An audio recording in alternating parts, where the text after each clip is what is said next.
नमस्कार दोस्तों, मैं दिग्विजय सिंह आप सबका बहुत स्वागत करता हूं दिग्विजय इकोनॉमिका में।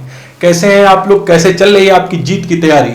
दोस्तों, आज मैं आपसे बात करने वाला हूं अत्यंत ही इंपॉर्टेंट कॉन्सेप्ट। जब भी आप कैपिटल मार्केट को पढ़ते हैं तो बेसिकली कैपिटल मार्केट में यूज करने वाले तीन बेसिक इंस्ट्रूमेंट शेयर, बॉन्ड और डिवेंचर के बारे में पढ़ते हैं।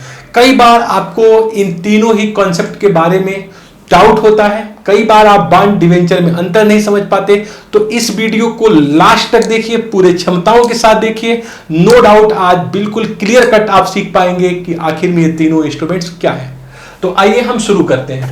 देखिए दोस्तों, अगर किसी कंपनी को फंड की आवश्यकता होती है कि मार्केट से फंड को कैसे लिया जाए, तो उसके पास दो तरीके हैं। एक तो कंपनी इक्विटी के माध्यम से फंड रेज कर सकती है, दूसरा डेट के माध्यम से फंड रेज कर सकती है। जब कोई कंपनी इक्विटी के माध्यम से अपने फंड को रेज करती है तो बेसिकली कंपनी ऋण नहीं लेती है, वो अपने ओनरशिप को डाइल्यूट करती है, वो अपने ओनरशिप को पब्लिक के बीच बांटती है और ओनरशिप देके कंपनी में उसे अपना पार्टिसिपेशन करती है। लोग कंपनी में पार्टिसिपेशन करते हैं, कंपनी का डिविडेंड प्राप्त करते हैं और कंपनी बिना लोन लिए हुए फंड कर सकती है। दूसरे माध्यम से जो डेट फाइनेंसिंग है, कंपनी मार्केट से पब्लिक से लोन लेती है और जब लोन लेती है तो कंपनी को प्रॉफिट हो या लॉस उसे एक निश्चित दर पे उनको ब्याज देना पड़ता है। एक एग्जांपल के लिए मान लीजिए कि मुझे एक बिजनेस करना है और मेरे पास 20 लाख रुपए हैं और आप लोग 50 लोग हैं। पहला तरीका यह हो सकता है कि मैं आप लोगों से 1-1 लाख रुपया लोन ले लूं, जो ये दूसरा तरीका होगा डेट फाइनेंसिंग की, और मैं ये कहूं कि मैं आपको 10% ब्याज दूंगा, चाहे मुझे कितना भी प्रॉफिट हो, चाहे मुझे कितना भी लॉस हो। अब मान लीजिए मेरे पास 20 लाख रुपए हैं, आप लोगों से मैंने 1-1 लाख ली, मेरे पास 70 लाख रुपए हो गए और मेरी कंपनी ने बहुत अच्छा काम किया। मैंने 70 लाख रुपए को कन्वर्ट कर दिया 5 करोड़ में, मुझे बहुत फायदा हो गया, मुझे 7 गुना फायदा हो गया, लेकिन आप लोगों को सिर्फ 10% का ही फायदा मैं दूंगा। इसी तरह मुझे अगर घाटा भी हो गया, मेरा 70 लाख रुपया घट के 10 लाख हो गया, तब भी मैं आपको 10% आपको ब्याज दूंगा। यह है डेट फाइनेंसिंग। दूसरा यह हो सकता है कि मैं आपको ओनरशिप दे दूं। मेरे पास 20 लाख रुपया है, आपके पास 1-1 लाख है, मैं 20 लाख का ओनर हूं कंपनी में और आप लोग 1-1 लाख के ओनर है। अगर मान लीजिए हम लोगों का पैसा 70 लाख से बढ़ के 50 लाख हो जाता है, तो सब में बराबर ही बेनिफिट बटेगा। अगर मेरा मान लीजिए 20 लाख जो है, 20 लाख जो है 1 करोड़ 40 लाख हो गया है, 7 गुना बढ़ गया है, तो आपका भी 1 लाख 7 लाख हो जाएगा। ये है ओनरशिप का, इक्विटी फाइनेंसिंग का। तो कंपनियां अधिकांश आजकल ओनरशिप के माध्यम से, ओनरशिप डायल्यूशन के माध्यम से, इक्विटी के माध्यम से फंड रेज करती है। तो यहां इसी चीज को देखिए, मान लीजिए कंपनी रिलायंस है और उसको मार्केट से फंड चाहिए, तो वो एक तो कर सकती है इक्विटी फाइनेंसिंग। इक्विटी फाइनेंसिंग का मतलब शेयर बेचना और आपको ओनरशिप देना। दूसरा डेट फाइनेंसिंग, वो ऋण लेना और आपको स्थिर ब्याज दे देना। जब कोई कंपनी डेट फाइनेंसिंग करती है तो उसके पास दो विकल्प होते हैं। एक तो वो बैंक से लोन ले ले, दूसरा जो है वो बॉन्ड या डिवेंचर बेच करके पब्लिक से जो है पैसा इकट्ठा कर ले। यहां पे देखिए दो चीजें हो गई, एक बैंक के माध्यम से लोन और दूसरा बॉन्ड और डिवेंचर के माध्यम से पब्लिक से लोन। इक्विटी फाइनेंसिंग क्या होता है? इक्विटी शेयर के माध्यम से वो सेल करेगी, शेयर को सेल करेगी, जो इक्विटी शेयर और प्रेफरेंस शेयर के बीच होगा और इस तरीके से ओनरशिप को डाइल्यूट करके फंड इकट्ठा करेगी। तो आइए आपको मैं बता दूं शेयर क्या होते हैं, बॉन्ड क्या होते हैं, डिवेंचर क्या होते हैं और इन तीनों में क्या फर्क है। तो सबसे पहले आइए मैं आपसे बात कर लेता हूं, सबसे पहले मैं बात कर लेता हूं शेयर की और इक्विटी और प्रेफरेंस शेयर की। यहां पे मान लीजिए कि एक कंपनी है रिलायंस। सबसे पहले हम एक कंपनी को ले लेते हैं, मान लीजिए रिलायंस कंपनी है। यहां पे रिलायंस कंपनी का सबसे पहले क्या होगा, इस कंपनी का वैल्यूएशन होगा। मान लीजिए इस कंपनी की वैल्यूएशन है 10 करोड़ रुपया। 10 करोड़ रुपया जब कंपनी का वैल्यूएशन है, तो इस वैल्यूएशन को शेयरों के बीच डिवाइड कर दिया जाएगा। इसको क्या कर दिया जाएगा, शेयरों के बीच 10 करोड़ को विभाजित कर दिया जाएगा और ये शेयर किस तरह बेचे जाएंगे। सबसे पहले जो शेयर बेचा जाएगा वो होगा ओनरशिप का। ओनरशिप का मतलब आप समझिए कि सबसे पहले जो कंपनी का प्रमोटर है वो उसको परचेज करेगा। मान लीजिए कि ये रिलायंस कंपनी है, अंबानी का है, 50% खुद ही वो ओनरशिप है, शेयर खरीदते हैं, मतलब 5 करोड़ रुपया तो इनके पास आ जाता है। दूसरा होगा common equity share, common equity share common equity share में पब्लिक खरीद लेती, मान लीजिए कि 35% ने डिसाइड किया बोर्ड ऑफ गवर्नर ने कि 35% क्या होगा, कॉमन इक्विटी शेयर का होगा। इसका मतलब 3.5 करोड़ रुपया हम लोग खरीद सकते हैं। इसमें हम लोगों के अतिरिक्त आप ध्यान रखिएगा, कॉमन इक्विटी शेयर में कंपनियां भी, इंस्टीट्यूशनल भी खरीद, इंस्टीट्यूशंस भी लगा सकते हैं। और साथ ही साथ तीसरा होगा प्रेफरेंस शेयर का। प्रेफरेंस शेयर का मान लीजिए कंपनी के बोर्ड ने डिसाइड किया कि जो है इसका जो है बचा हुआ 15% जो है प्रेफरेंस शेयर होल्डर का होगा, मतलब 1.5 करोड़ रुपया प्रेफरेंस शेयर होल्डर इससे परचेज करेंगे। अब देखिए मैंने यहां बताया कि ये जो कंपनी का 10 करोड़ का वैल्यूएशन था, इसको किस तरह शेयर में कन्वर्ट किया और इसे किस तरह से सेल किया जा रहा है। देखिए ये जो दोनों है, प्रमोटर का जो के शेयर में पैसा लगा है और जो सामान्य लोगों का पैसा कॉमन इक्विटी शेयर, या फिर संस्थाएं भी इसमें इन्वेस्ट कर सकती हैं, जैसे पेंशन फंड, म्यूचुअल फंड, या फिर फॉरेन इन्वेस्टर्स भी इसमें कर सकते हैं। तो ये जो शेयर होगा इसको हम बोलेंगे इक्विटी शेयर, इसको हम बोलेंगे दोस्तों इक्विटी शेयर, या फिर इसी को हम बोलते हैं ऑर्डिनरी शेयर। ऑर्डिनरी शेयर बहुत ध्यान से समझिए। और ये जो नीचे है जो कि विशेष लोगों के लिए प्रेफरेंस शेयर है, ये प्रेफरेंस शेयर है। ये दोनों के माध्यम से देखिए कंपनी ओनरशिप डायल्यूट करेगी। अब जल्दी से आप सीख लीजिए कि ये जो इक्विटी शेयर जो प्रमोटर का है, ओनरशिप का है, और जो कॉमन लोगों का है, इसमें और प्रेफरेंस शेयर में जल्दी से मैं आपको बता दूं क्या अंतर है, जबकि मैंने एक वीडियो अलग से बनाया हुआ है कि प्रेफरेंस शेयर क्या है और इक्विटी शेयर क्या है, इसमें अंतर समझिए। देखिए इक्विटी शेयर में क्या होता है, डिविडेंड आपको मिलता है, कंपनी जो हर साल प्रॉफिट पाती है आपको डिविडेंड देती है। यहां पे प्रेफरेंस शेयर में आपको डिविडेंड नहीं मिलता है, आपको फिक्स्ड रेट का रिटर्न्स मिलता है। जैसे मान लीजिए कि कंपनी ने शेयर सर्टिफिकेट में लिखा है कि आपको 15% का रिटर्न देगी, तो जब तक आप प्रेफरेंस शेयर होल्डिंग किए हुए हैं 15% को आपको डिविडेंड देगी। कंपनी को कितना बेनिफिट हुआ, कितना लॉस हुआ, ये नहीं। यहां कोई जरूरी नहीं है इक्विटी शेयर में कि जो डिविडेंड हो हर साल आपको मिले। कंपनी का बोर्ड ऑफ डायरेक्टर डिसाइड करेगा कि इस बार डिविडेंड नहीं मिलेगा तो नहीं भी मिलेगा। इसका मतलब जो इक्विटी शेयर है, जो प्रमोटर का और जो हम लोगों ने जो शेयर पैसा लगाया है, वो कोई जरूरी नहीं है कि हर साल डिविडेंड पाए। बेसिकली जो हम लोग शेयर मार्केट में दोस्तों पैसा हम और आप लगाते हैं, वो अधिकांश जो फायदा होता है वो शेयर की प्राइस बढ़ जाती है। मान लीजिए कि हमने रिलायंस का शेयर 100 रुपए में खरीदा और वो 3 साल बाद 250 में बिक गई, तो जो 150 रुपए का ये बेनिफिट है जब ट्रेडिंग होती है सेकेंडरी मार्केट में, तो वो बेनिफिट होता है यहां पे इक्विटी शेयर होल्डर का। इससे फायदा हम लोगों को भी होता है और प्रमोटर को भी होता है। लेकिन जो प्रेफरेंस शेयर होल्डर है, इसका शेयर कभी भी सेकेंडरी मार्केट में ट्रेडिंग ही नहीं होता है, मतलब स्टॉक एक्सचेंज में लगता ही नहीं। तो जब स्टॉक एक्सचेंज में लगता ही नहीं है तो इनको इससे बेनिफिट ही नहीं होगा।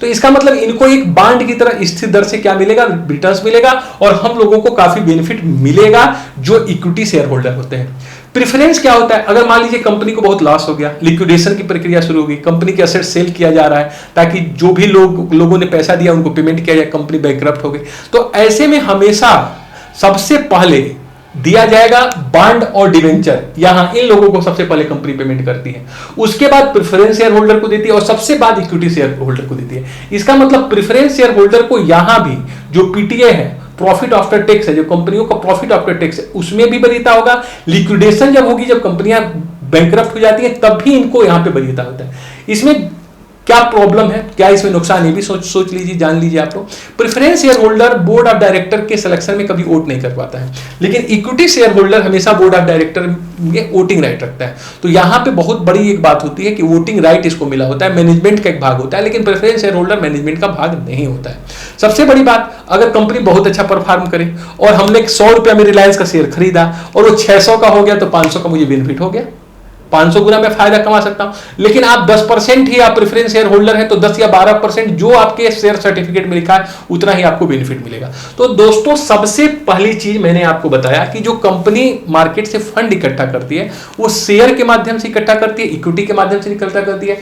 ये ओनरशिप को डाइल्यूट करके फंड इकट्ठा करती है। ये दो तरह की हो सकती है, एक हो सकती है इक्विटी शेयर या ऑर्डिनरी शेयर, जो कंपनी के वैल्यूएशन का सर्टेन परसेंट प्रमोटर का होता है, और जो ऑर्डिनरी हम लोगों का होता है वो होता है इक्विटी शेयर, और कुछ जो है प्रेफरेंस शेयर होल्डर होते हैं। आपको मैं बता दूं कि हम लोग नॉर्मली प्रेफरेंस शेयर नहीं परचेज कर सकते, हम और आप। बेसिकली जो प्रेफरेंस शेयर होल्डर होते हैं वो काफी नामचीन लोग होते हैं, वो बड़े फाइनेंशियल इंस्टीट्यूशंस होते हैं, वो वेल्दी इंडिविजुअल्स होते हैं, कोई जो है पेंशन फंड, इन्वेस्टमेंट फंड होता है। नॉर्मल हम लोग प्रेफरेंस शेयर कभी नहीं परचेज कर पाते हैं। हम लोगों के लिए इक्विटी है, इक्विटी में बेनिफिट भी है, कुछ लॉस भी है। अगर आप रिटर्न्स देखिएगा तो आपको ज्यादा भी मिल सकता है और आपको घाटा भी हो सकता है, क्योंकि आप कंपनी के एक तरह से ओनर है। अगर कंपनी लॉस में गई तो आपका भी लॉस होगा। लेकिन preference share holder company loss में भी होगी तब भी उनको घाटा नहीं होगा, वो हमेशा एक सर्टेन रिटर्न्स बांड की तरफ प्राप्त करते रहेंगे। यद्यपि ये अलग बात है कि कुछ प्रेफरेंस शेयर बाद में जाके कंपनी उसको बाईबैक कर देती है या फिर उसको जो है ऑर्डिनरी शेयर में कन्वर्ट भी कर सकती है। तो जो प्रेफरेंस शेयर होते हैं वो कन्वर्टिबल भी हो सकते हैं, ऑर्डिनरी शेयर में कन्वर्ट होकर शेयर मार्केट में उनको जो ट्रेडिंग हो सकती है। इसके विषय में मैंने एक पूरा वीडियो डाला हुआ है, प्रेफरेंस शेयर क्या होता है, इक्विटी शेयर क्या है, तो उसको आप लोग नो डाउट जरूर देख लीजिएगा ताकि कॉन्सेप्ट बिल्कुल क्लियर हो सके। तो पहले हम लोगों ने ये बात की कि कंपनी जो फंड इकट्ठा की वो सबसे पहले क्या करी, अपने ओनरशिप को डाइल्यूट करके इक्विटी के माध्यम से फंड इकट्ठा की। जब इक्विटी के माध्यम से फंड इकट्ठा करती है तो उनको बेसिकली एक तरीके से ओनरशिप देती है और ओनरशिप के माध्यम से उनको बेनिफिट या लॉस होता है अकॉर्डिंग टू मार्केट। अब देखिए दूसरा हो गया हमारा डेट फाइनेंसिंग। कंपनी जब ओपन हुई तो कंपनी को चलाने के लिए डेट की भी आवश्यकता पड़ी। जरूरी नहीं है कि सबसे पहले कंपनी शेयर मार्केट में शेयर लेके आए उसको बहुत ज्यादा फंड मिल जाए। यहां पे डेट फाइनेंसिंग, डेट का मतलब है कंपनी लोन लेती है और आपको स्थिर दर से ब्याज देती है। अगर बैंक से ले ली तो बैंक को ब्याज देगी, बाकी अगर पब्लिक से लेना है तो बांड और डिवेंचर के माध्यम से कंपनी जो है लोन लेती है। अब यहां पे हम लोग ये सीखने वाले हैं कि क्या बांड और डिवेंचर दोनों एक ही चीज है या फिर दोनों में कुछ अलग भी है। मैंने एक वीडियो बनाया हुआ है दोस्तों, उसको जरूर देख लीजिएगा। मैंने एक वीडियो इसी पे बनाया हुआ है कि बांड और डिवेंचर में बेसिक फर्क क्या है। यहां पे मैं आपको तीनों में फर्क बता रहा हूं, शेयर में, बांड में और डिवेंचर में। तो देखिए बांड और डिवेंचर दोनों ही डेट इंस्ट्रूमेंट है, दोनों ही डेट इंस्ट्रूमेंट है। दोनों में पहले सिमिलरिटी देखिए, दोनों ही डेट इंस्ट्रूमेंट है। कई जगह मैं देखता हूं, दुनिया के कई ऐसे देश हैं जहां बांड और डिवेंचर एक ही सेंस में यूज होते हैं, किसी तरह में उसमें जो है क्लैश नहीं है, किसी तरह से कंपटीशन नहीं, दोनों एक ही कॉन्सेप्ट में यूज होते हैं। बट इसमें कुछ बेसिक फर्क भी है अधिकांश देशों में। देखिए तो आइए हम बात कर लें। देखिए इनमें कुछ समानताएं हैं, बांड और डिवेंचर की मैं अब बात कर रहा हूं। बांड और डिवेंचर में पहले आप समानता देखिए फिर हम असमानता देख लेंगे। बांड और डिवेंचर, बांड का हिंदी तो बांड ही होता है, डिवेंचर का होता है ऋण पत्र। बांड का हिंदी बांड ही होता है और इसका होता है डिवेंचर का ऋण पत्र। अब दोनों में हम बता रहे हैं कि समानता क्या है। पहला समानता यह कि दोनों ही डेट इंस्ट्रूमेंट होते हैं, दोनों ही क्या होते हैं, डेट इंस्ट्रूमेंट होते हैं। लेकिन आपने देखा कि शेयर डेट इंस्ट्रूमेंट नहीं है, वो क्या है, एक ओनरशिप इंस्ट्रूमेंट है। और ये बांड और डिवेंचर हो गया डेट इंस्ट्रूमेंट। दोनों में एक मैच्योरिटी पीरियड होती है, फिक्स मैच्योरिटी पीरियड। तो क्या होगा, जब भी कोई कंपनी ऋण लेगी तो 7 साल के लिए, 5 साल के लिए, 10 साल के लिए, एक फिक्स टाइम के लिए आपको इसकी मैच्योरिटी पीरियड देगी। और एक चीज और भी होगा, इसमें फिक्स्ड रेट ऑफ इंटरेस्ट, आपको फिक्स रेट ऑफ इंटरेस्ट भी मिलेगा। तो ये देखिए सब समानता है। और ये इंटरेस्ट आपको 6 मंथ पे दे सकती है, 1 ईयर पे दे सकती है या फिर आफ्टर मैच्योरिटी दे सकती है। तो बांड और डिवेंचर में दोस्तों समानता क्या होगी कि दोनों डेट इंस्ट्रूमेंट्स होते हैं, दोनों की मैच्योरिटी पीरियड होती है एक सर्टेन टाइम की, और उसके बाद फिक्स रेट ऑफ रिटर्न्स इनका होता है। और इसे वो उसे 6 मंथ पे दे सकती है, एनुअल दे सकती है, या फिर वो कंपनी आपको मैच्योरिटी पीरियड पे दे सकती है। ये तो समानता हो गया बांड और डिवेंचर में। अब आइए सीखते हैं कि बांड और डिवेंचर में असमानता क्या है, कैसे एक दूसरे से अलग है। इसको जरा ध्यान से आप देखिएगा कि बांड और डिवेंचर में अंतर क्या है। पहला अंतर आइए बांड और डिवेंचर में मैं आपको बताता हूं। पहला अंतर यह है कि बेसिकली जो बांड है वो इश्यू किया जाता है गवर्नमेंट एजेंसी के द्वारा, बहुत ध्यान से सुनिएगा, गवर्नमेंट एजेंसी के द्वारा, प्राइवेट एजेंसी के द्वारा या फिर पब्लिक एजेंसी के द्वारा, पब्लिक एजेंसी के द्वारा। लेकिन जो डिवेंचर है, डिवेंचर अधिकांशतः आप देखेंगे इसे गवर्नमेंट इश्यू नहीं करती है, प्राइवेट या पब्लिक ही कंपनी, प्राइवेट और पब्लिक कंपनी ही इसके माध्यम से लोन लेती है। गवर्नमेंट जो है बांड के माध्यम से ही लोन लेगी। इसका मतलब जो इश्यूअर है उसमें अंतर है। Bond government agency, private company, public agency लेगी। डिवेंचर में प्राइवेट कंपनी और पब्लिक ही कंपनी लेती है, गवर्नमेंट आप देखिएगा डिवेंचर के माध्यम से ऋण नहीं लेती है। पहला अंतर। दूसरा जो है सबसे बड़ा अंतर बात करें, बांड जो है हमेशा आप देखेंगे, बांड जो होता है हमेशा सिक्योर्ड होता है। बांड हमेशा क्या होता है, सिक्योर्ड होता है। डिवेंचर दोस्तों जरूरी नहीं है सिक्योर्ड हो। बेसिकली जो डिवेंचर सिक्योर्ड हो भी सकता है, लेकिन अधिकांश डिवेंचर अनसिक्योर्ड होते हैं। इसका जरा मतलब समझिए क्या है। जब भी कोई कंपनी बांड के माध्यम से ऋण लेती है तो वो सिक्योर्ड ऋण लेती है, मतलब उसके हमेशा आड़ में मार्गेज के रूप में कुछ फिजिकल असेट्स रखती है। जैसे होम लोन है, अगर होम लोन अगर आप लिए हैं तो आपको बैंक ने क्या किया है, आपने घर का कागजात अपने पास रखा है, मार्गेज के रूप में फिजिकल एसेट्स है। ऐसे ही जब कोई कंपनी बॉन्ड के माध्यम से धन इकट्ठा करती है तो वो सिक्योर्ड है, इसके कोलेटरल के रूप में वो फिजिकल एसेट्स जरूर रखती है। लेकिन आप देखिए अधिकांशतः डिवेंचर में कोई फिजिकल एसेट्स नहीं रखा जाता है, इसलिए माना जाता है कि बॉन्ड्स अधिकांशतः अनसिक्योर्ड होते हैं। क्या होते हैं, बॉन्ड अधिकम अनसिक्योर्ड होते हैं।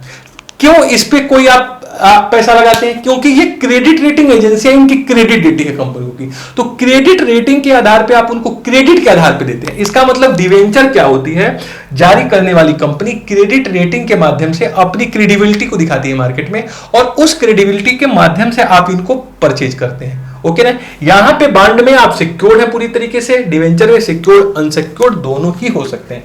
अब देखिए जहां सिक्योर्ड है यही रिटर्न्स में भी अंतर आ जाएगा। बॉन्ड में आप देखेंगे आपको जो रिटर्न्स होगा वो कम होगा, बॉन्ड में रिटर्न्स कम होगा, लेस होगा कंपैरिजन टू डिवेंचर। जबकि डिवेंचर में क्या होगा, डिवेंचर में आपको जो रिटर्न्स होगा वो हाई होगा। इसका रीजन भी है, सिक्योर्ड है तो कम है, डिवेंचर अनसिक्योर्ड है, जितना रिस्क लीजिएगा उतना आपको हाई रिटर्न्स मिल जाएगा। ओके, तो क्या होता है, अधिकांशतः बॉन्ड्स का रिटर्न्स कम होता है कंपैरिजन टू डिवेंचर।